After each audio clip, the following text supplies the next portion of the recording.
There are creatures upon this planet who carry the very image of power, not in violence nor in the will to dominate, but in quiet, unyielding grace.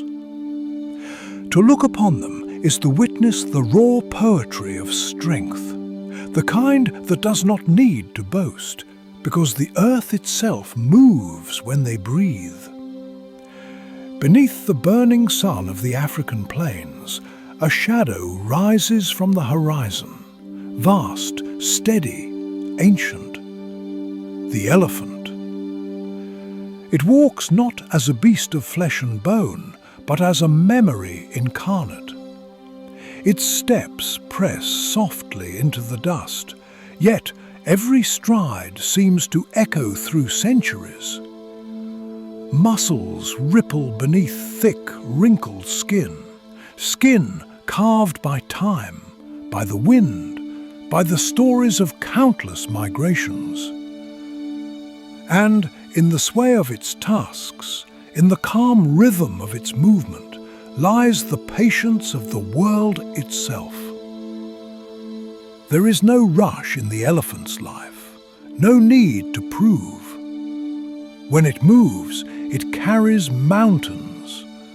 When it pauses, the wind grows still, as if waiting for permission to breathe again. They live in herds, bound not by hierarchy, but by devotion. The matriarch leads, not through tyranny, but through wisdom remembered.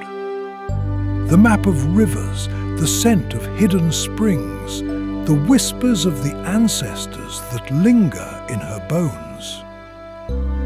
When one falls, they do not abandon her. The herd gathers, their trunks brushing the still body, mourning in silence. They have been seen to weep, and in that act, to teach the world that love too can be a form of strength. These giants grieve as we do. They remember as we forget, and perhaps that is why they endure. Their power is not in muscle or weight, but in their ability to hold the earth gently, to break the branches of trees, not in hunger alone, but in ritual, in continuity. For millions of years they have roamed, shaping forests, digging waterholes, spreading seeds that give birth to life itself. They are architects of the living world, silent gardeners in a cathedral of dust and sun. And yet, even they kneel before the cruelty of man. We, with our tools and our fire, have driven them from their paths, stolen their ivory, shattered their families. And still, they do not hate us. They flee, they mourn, they remember. Perhaps they are wiser than we have ever been. For strength, real strength, does not destroy. It endures, it forgives, it holds. And in another realm, deep in the green breath of the Congo, another colossus moves beneath the canopy. The gorilla. If the elephant is the heart of the earth, the gorilla is its soul. He sits upon a bed of leaves, a living statue carved from dusk and thunder. His shoulders, mountains, his gaze, calm storms. When he moves, the forest seems to bow. When he rests, even the wind grows gentle. His kingdom is made not of conquest, but of care. Around him, his family, mothers, infants, cousins, move in peace, feeding, grooming, murmuring. They live in harmony, bound by touch and sound more than by words. He can lift more than a dozen men. He can crush stone between his fingers. And yet, when his child reaches for him, he becomes as soft as twilight. He does not harm, he shields, he listens. Strength here takes on another face, not that of a warrior, but of a guardian. The silverback does not rule through fear. He rules through calm, through presence. His power is an energy that holds the forest together, that reassures, that protects. He need not roar to be obeyed. His very stillness is law. Scientists may measure his strength in numbers, in muscle, in the density of bone. But what cannot be measured is the sacred patience behind those eyes, the sentience that watches, that feels, that seems to recognize itself in all things. For the gorilla, like the elephant, knows what humans too often forget, that dominance without compassion is not strength but decay. We, who shape worlds from steel and glass, have forgotten how to sit still beneath the trees. We, who call ourselves the masters of earth, have lost the humility to look another creature in the eye and see ourselves reflected there. The elephant and the gorilla, the land's two titans, have no need for our civilization, our language, or our tools. Their greatness is primal, honest, born of the same dust that once made the stars. They remind us that strength is not in rising above nature, but in belonging to it. That to hold power is not to wield it like a blade, but to carry it like a seed, to nurture, to defend, to endure.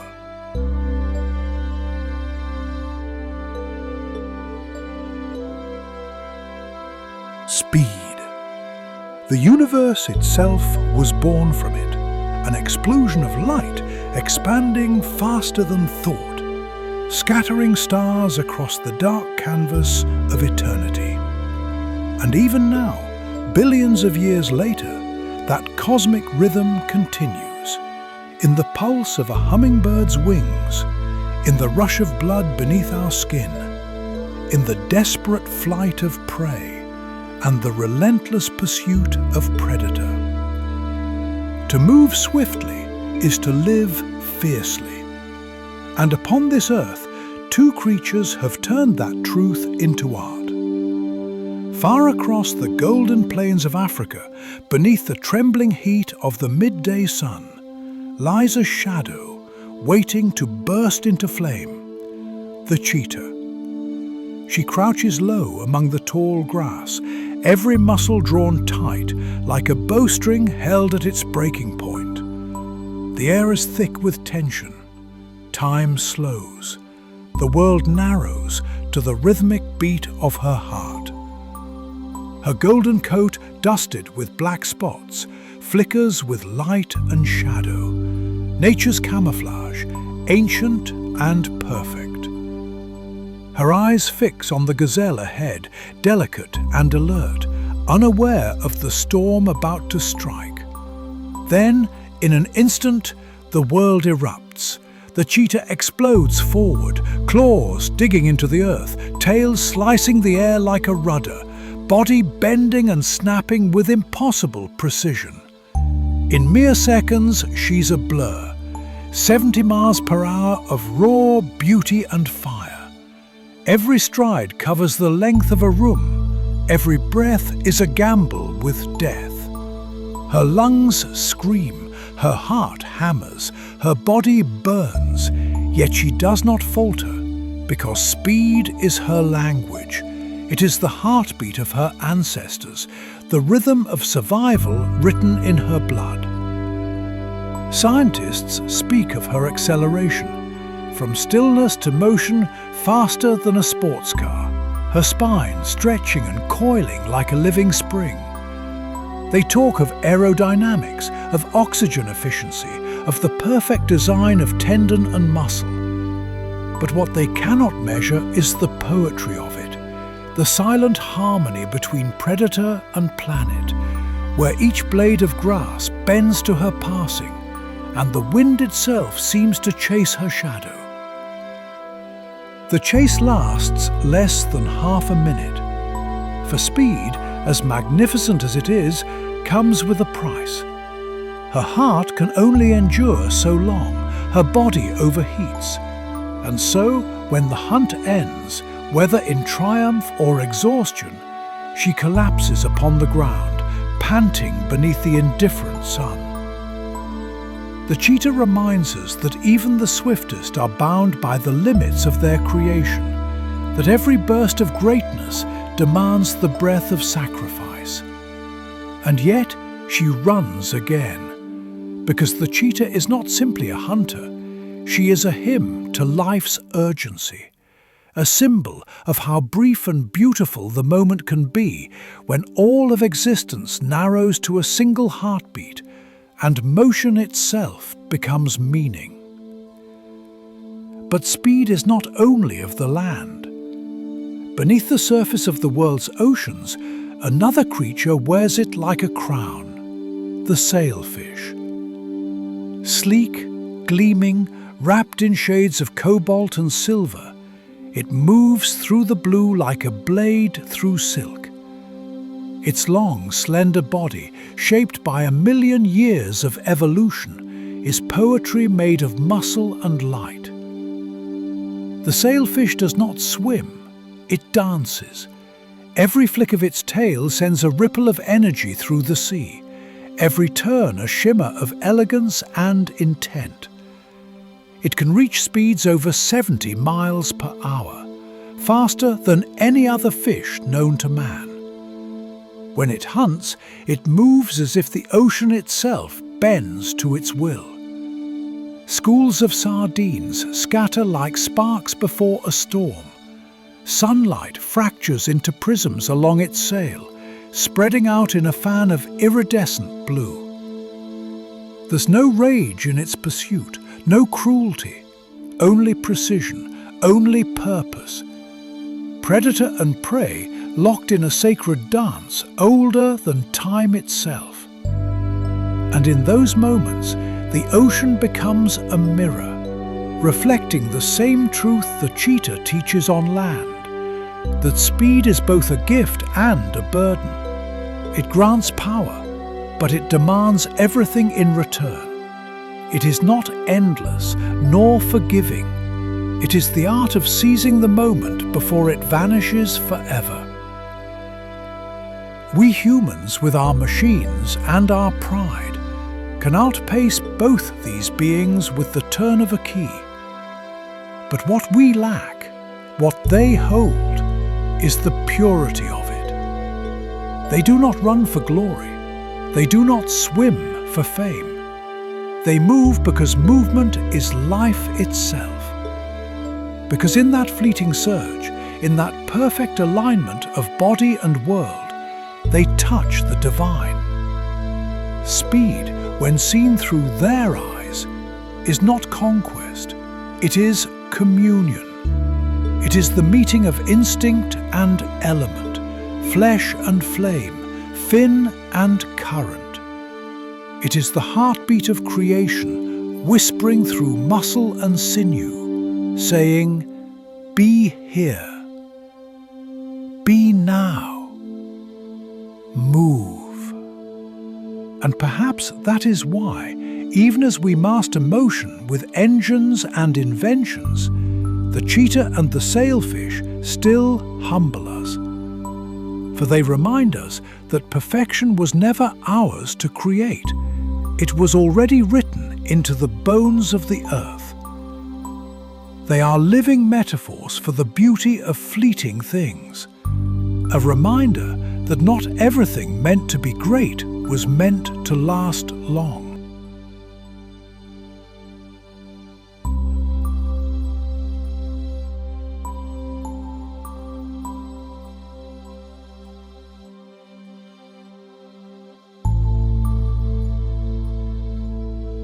There are powers in this world that go unseen by human eyes.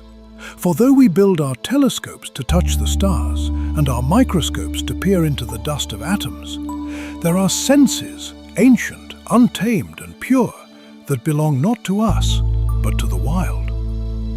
Sight, hearing, smell, instinct, the unseen music of perception.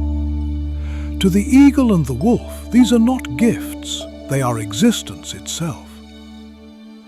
High above the mountains, where the air thins and the winds sing through stone, a shadow circles the light.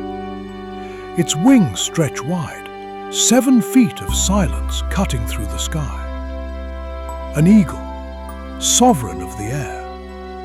It rides the invisible rivers of wind with an ease that shames the machines of man. The world below lies spread like an open map, valleys and forests, rivers gleaming like molten silver. From a mile above, the eagle sees everything. Every movement of grass, every flick of tail, every heartbeat in the open field. Its eyes, vast and golden, hold within them a clarity we can scarcely imagine. Where human sight ends, the eagle's vision begins. Scientists will tell you its eyes can see 8 times more sharply than ours, that it can spot a rabbit 2 miles away, that its retinas are woven with 1,000 tiny mirrors of light. But science cannot describe what it feels like to see as an eagle does, to watch the world not as a collection of shapes and colors, but as an orchestra of motion and meaning. To feel the pull of the wind beneath your feathers, the hum of the earth below, the endless space between. With one tilt of its wings, the eagle descends. The mountains blur, the horizon tilts. It falls like a blade through air, grace sharpened into fury. Its heart beats twice per second, eyes locked, wings folded. And in that fall, time itself seems to pause. Because this is not simply a hunt, it is revelation. When its talons strike, it is not violence, but destiny. The cycle of life in its purest form, the endless exchange of hunger and survival. To the eagle there is no cruelty, no waste, only balance. In its gaze, the world is not chaos, it is purpose made visible. Humans have always watched the eagle with a mix of fear and reverence. We painted it on our flags, carved it into stone, made it the emblem of power and empire.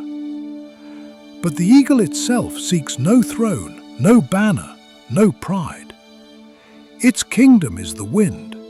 Its loyalty belongs only to the horizon. To see through its eyes, even for a moment, is to remember that our vision, though far-reaching, remains blind to the poetry of simplicity. We measure light in lumens and angles, yet the eagle sees truth in motion and instinct. Its sight is not merely sharper, it is wiser. It reminds us that perception is not about seeing more, but about understanding what is seen. The wolf, the symphony of scent and sound. If the eagle is the eye of the heavens, the wolf is the soul of the earth. Where mountains fall to forest and forest sinks into snow, the wolf walks, a ghost of muscle and moonlight. It moves with the patience of one who listens to the heartbeat of the world. Its senses are its guide, its scripture. Every breath of wind carries 1,000 stories. The musk of deer, the trail of hare, the faint iron tang of running blood miles away. What we would call air, the wolf calls language, for its nose can trace what ours cannot imagine. A map of scent stretching across valleys and rivers, invisible yet perfectly clear. To the wolf, smell is memory. It knows its pack not by sight but by the scent woven into their fur, the invisible song that binds them through storm and distance. Every footprint left upon the snow, every wisp of fur caught on a branch tells a tale the wolf can read without words. And then there is its hearing, sharp enough to catch the crack of ice half a forest away, the shuffle of prey beneath the snow, the call of a sibling echoing across the night.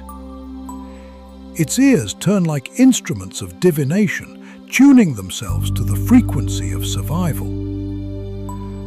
The world for the wolf is not silent, it is symphonic. Every rustle, every flutter, every heartbeat contributes to the song of life, and the wolf hears it all. When the pack gathers, their howls rise like the voices of the earth itself.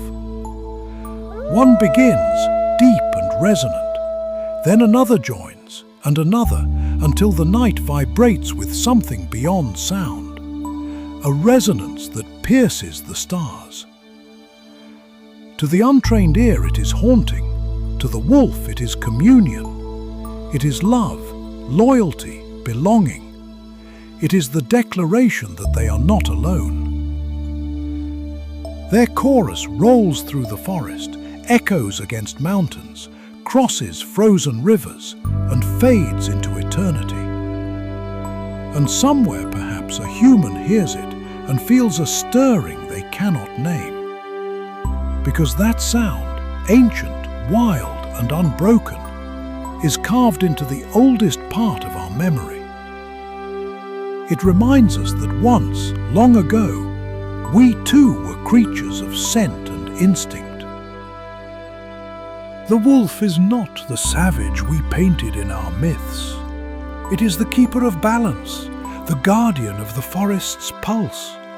It hunts not for pleasure but for purpose. It kills only what it must and nothing more. Its strength lies not in tooth or claw, but in unity, the bond of pack, the discipline of loyalty. In that unity lies something profoundly human. For though we have our empires, our cities, our endless noise, the wolf's simple creed of belonging is something we have long forgotten. They are guided by instinct, yet live by code. They follow no laws but those written in the bones of the earth, and yet they break none. To see the world as the wolf sees it is to rediscover humility, to smell the wind and know its story, to hear the ground and understand its warning, to live not above nature but within it. The eagle and the wolf, creatures of opposite realms. One flies where air thins to silence, the other roams where shadows breathe, and yet they are kin. Both see what we cannot, both hear what we ignore. Both remind us that to truly know the world, we must first learn to sense it again. Humans, for all our brilliance, have lost that communion. Our eyes are dimmed by screens, our ears dulled by engines, our noses numbed by cities. We have mastered creation, but forgotten perception. We search the stars, yet overlook the whisper of the wind that carries the scent of rain. We dream of new worlds, yet no longer listen to the one that birthed us. Perhaps that is the quiet tragedy of our kind, that in seeking to know everything, we have ceased to feel anything deeply. But the eagle and the wolf endure.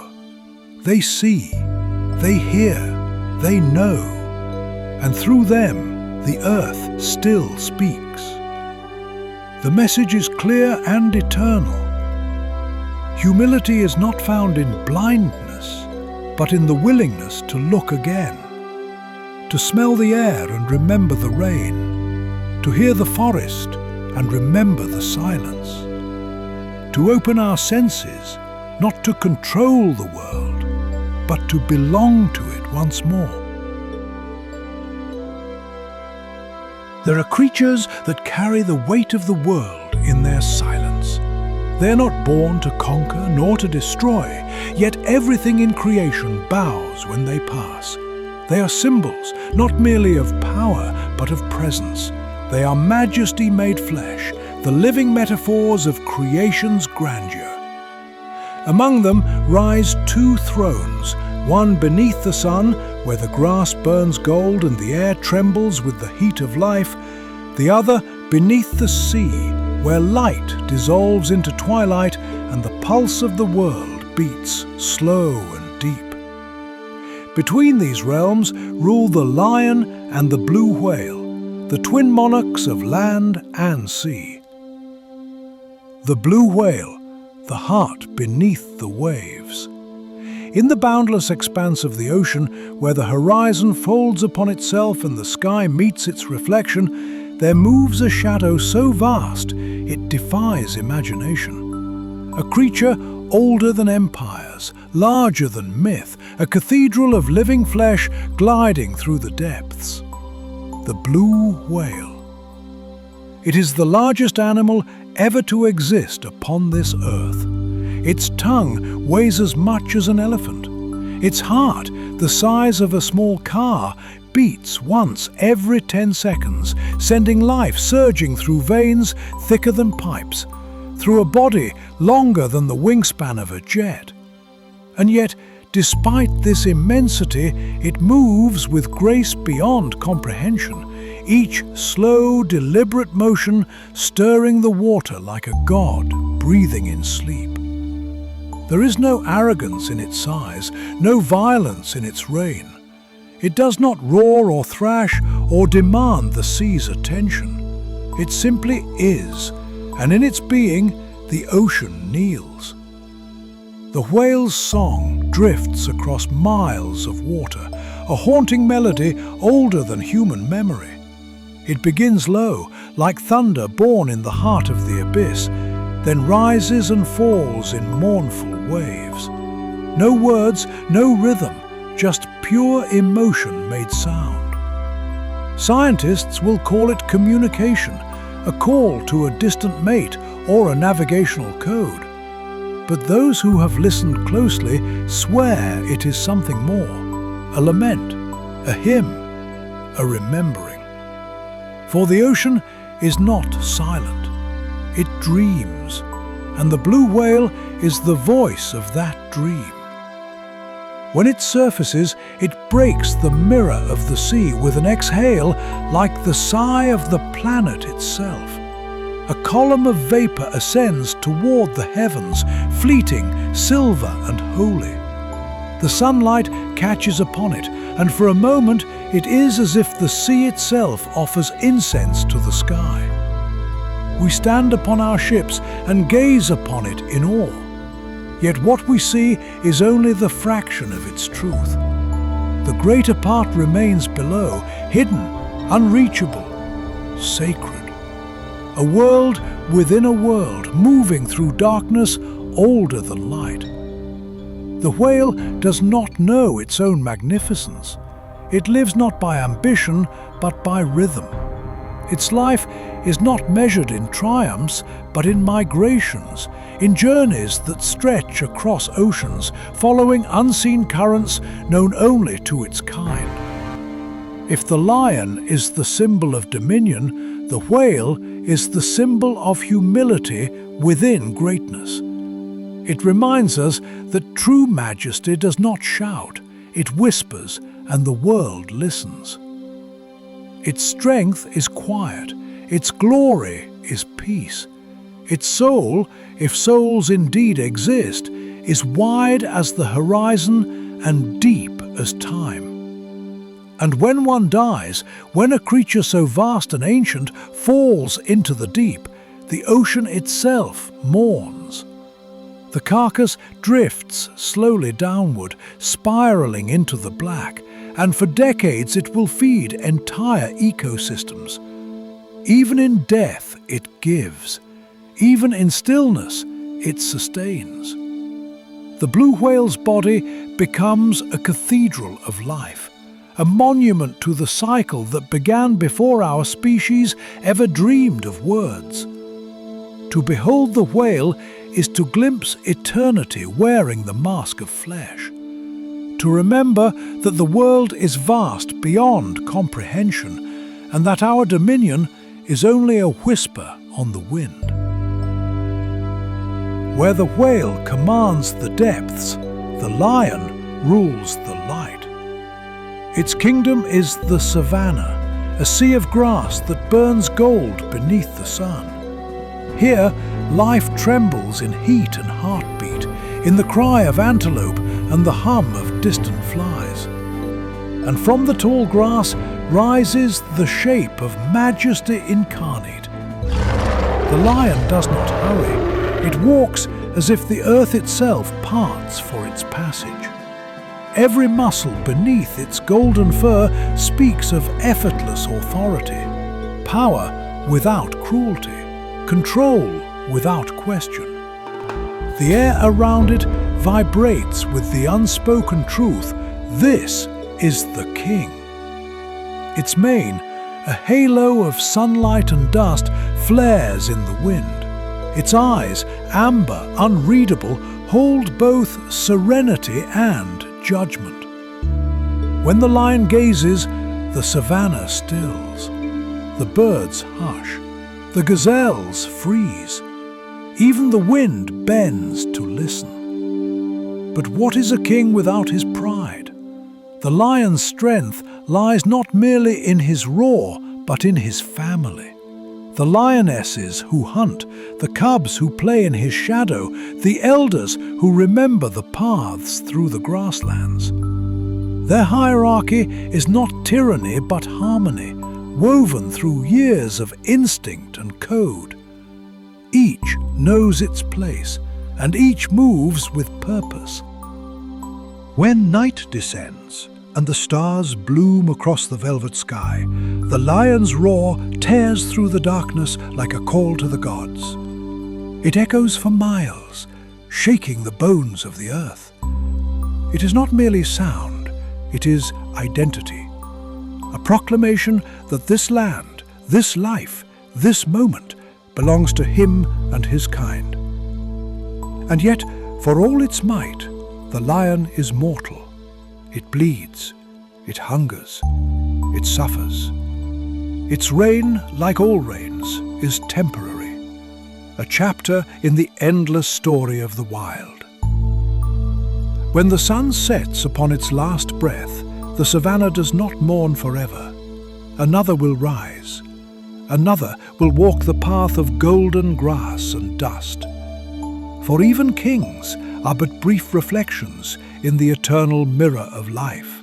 To witness the lion is to remember the majesty of courage, the quiet assurance that needs no boasting.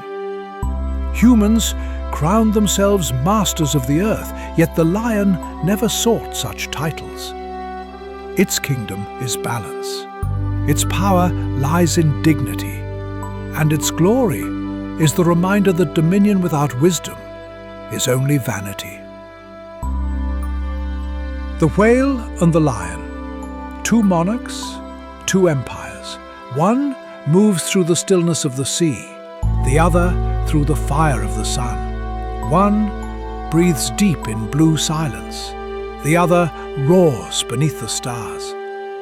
Both live not to conquer, but to remind. They remind us that greatness wears many faces, some crowned with gold, some shrouded in salt water. They remind us that strength without peace is mere noise, and that true dominion is not taken, It is earned through harmony with the world that bears us. For when the whale sings, the sea listens. When the lion roars, the earth trembles. And when man speaks too often, only man listens. If we would learn from them, perhaps we would rediscover our place, not above, but within. The living web that holds all creation together. To rule is not to dominate, it is to understand. To be great is not to rise, but to belong. The whale teaches reverence, the lion teaches grace, and both, in their silent majesty, remind us that the universe bows not to power, but to balance.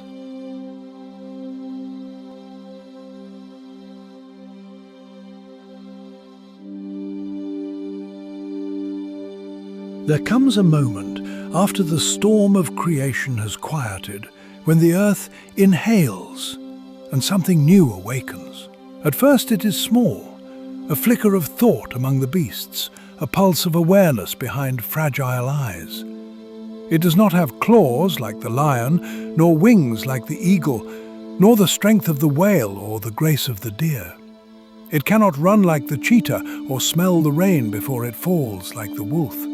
It is soft, uncertain, breakable, and yet within it burns something no other creature possesses. The mind, the miracle, the quiet fire that sees not just what is, but what could be. From the dust of weakness, it shapes the strength of will.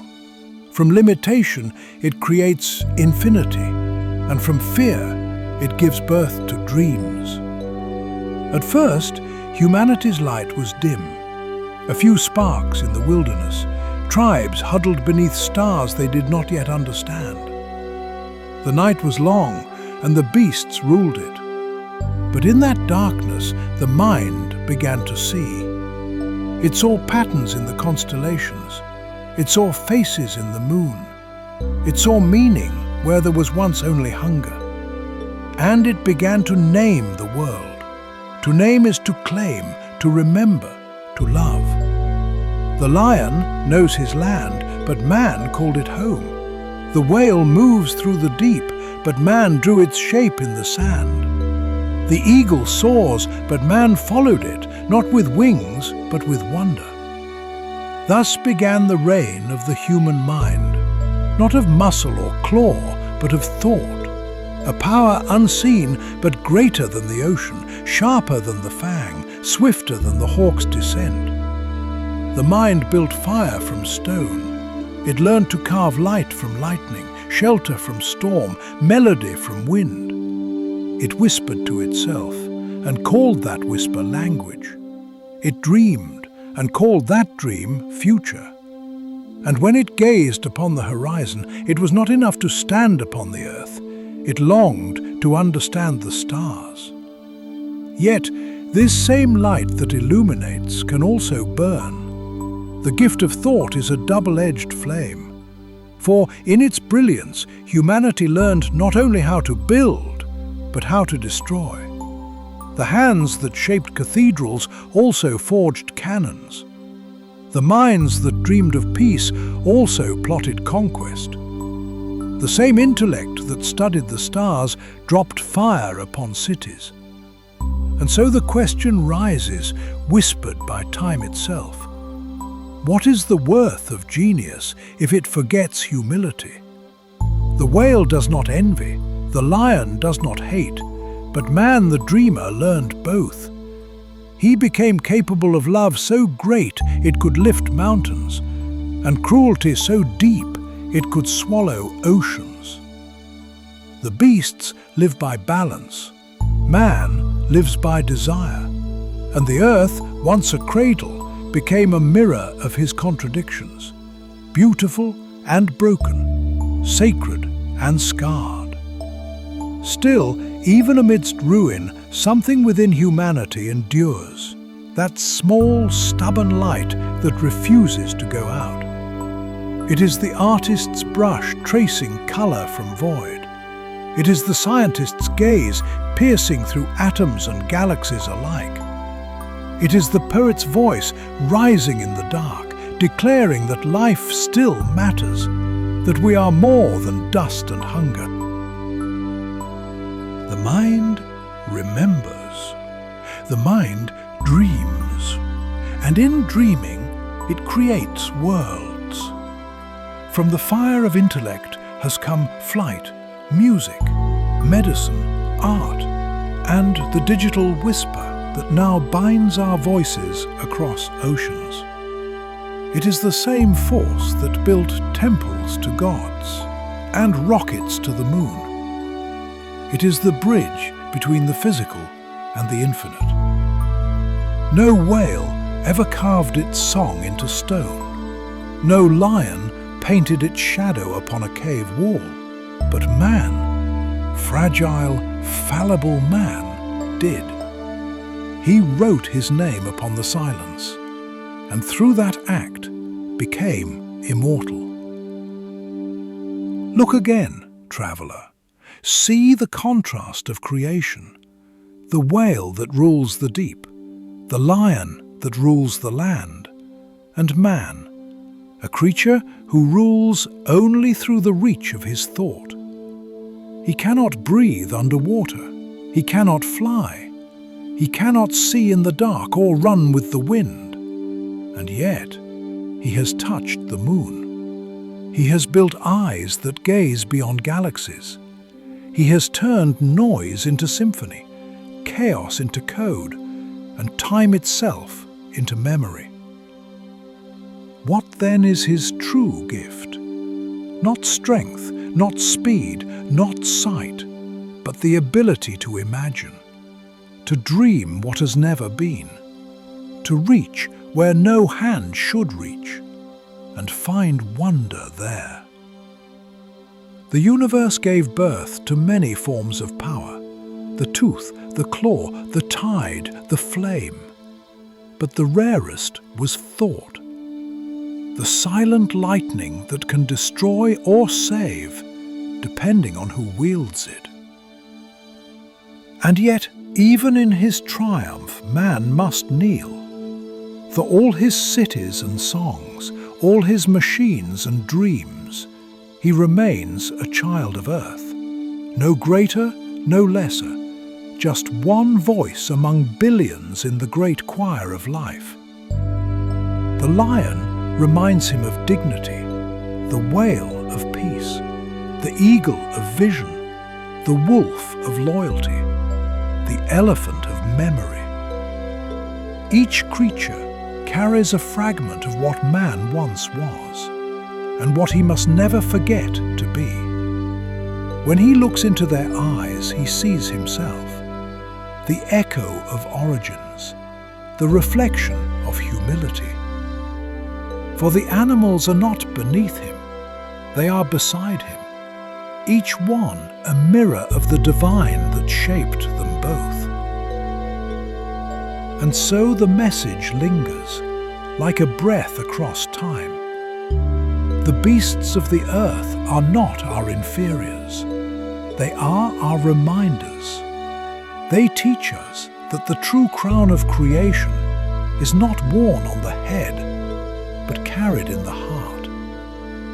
To think is to have power. To understand is to have peace. To love even the smallest creature that crawls or flies is to remember what it means to be alive. And when the stars rise over the silent blue curve of the earth, when the whales sing in the dark and the lions roar across the plains, when man stands beneath that cosmic arch of light and shadow, he should remember that he is not the master of creation, but the witness of its wonder. He is the listener, the storyteller, the dreamer made of dust and thought, a fragile spark burning at the edge of eternity. This is his gift. This is his burden.